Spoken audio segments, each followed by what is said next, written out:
Stories on screen. I love movies just as much as I love books.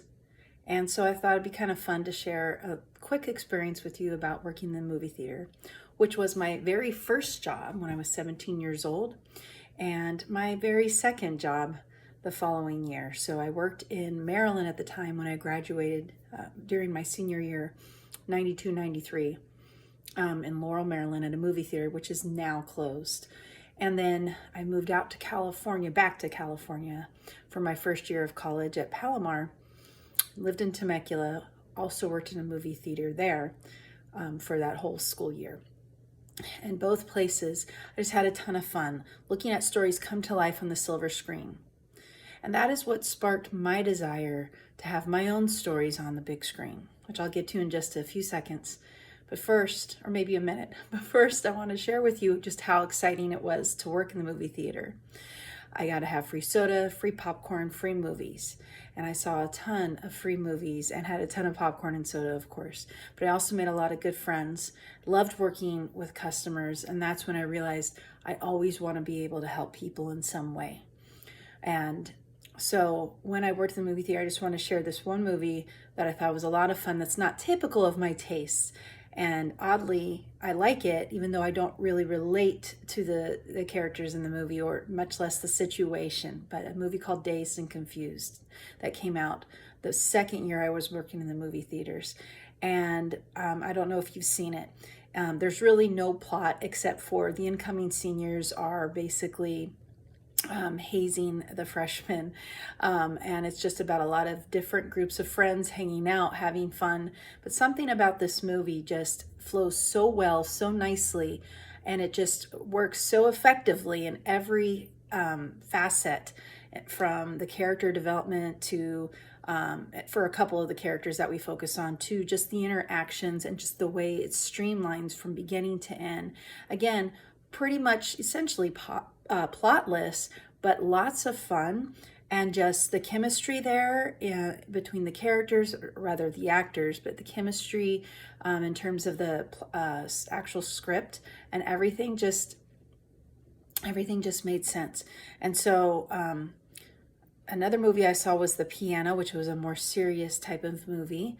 I'm trying to recall Indian Summer. Indian Summer actually have both Dazed and Confused and Indian Summer on DVD, and I really enjoyed Indian Summer too. It's an indie film, a romantic comedy where all these couples and some singles go back to the camp from 20 something years ago, where they all journeyed as kids together, and so they revive a lot of memories and a lot of different things take place. And so that movie actually has a lot of talent, known talent as well, and is a lot of fun too. And another movie I saw was Desperado with Antonio Banderas, and that was another just exciting day. And the reason why I'm bringing these experiences up is because stories on screen, a lot more people navigate toward those because they're visual. There's something they can see, and in under 2 hours they're done. But when you go into a book, of course, as you know, as a reader, there is so much more going on that you don't see up on the screen, a lot more depth, right, that you get. For instance, just the one major factor that's different is you dive into the characters' heads, and you certainly don't really get that on the big screen. So the last thing I want to share is that I do have 3 screenplays, and for those of you who do not know, my very first story, excuse my cat, my very first story, my first full-length novel, it was originally entitled Intent and is now known as Book 2 in my Small Town Secret series as Intent Deadly Secrets. That particular book at the time, Intent, was also my first feature-length screenplay that I completed for my MFA in creative writing program through National University. And because I already had this template, and by the way, I had to do it in 1 month, 4 weeks. These classes that I took, it was an accelerated program, so some were 8 weeks, some were 4. This one was 4 weeks. And in 4 weeks, I had to put together something I've never done before, nothing anywhere like it. And based on my experience as a writer in poetry, songs, short stories, this was definitely a huge challenge for me because it took parts of the brain cells I've never used before. There's all this white space in scripts. There's just so many different things you can't put in. You can't plug in the actors or the characters' thoughts, right? Their feelings. You have to show it in a different way. It has to be known visually. So in 4 weeks, I wrote this script. Then my family and I took a road trip. We lived in California at the time, from California to Maryland, for my 20-year high school reunion. And this was back in 2013. In those 2 weeks, I put together the novel. I already had the template for the screenplay, and it took me 2 weeks. My husband was driving, so I had all day, every day, just and in 2 weeks I had the full novel, the first draft of the full novel. So ever since then, I have created 2 more screenplays, one for Shrouded Memory, which is my standalone psychological thriller that deals with PTSD and trauma, the realities of those two.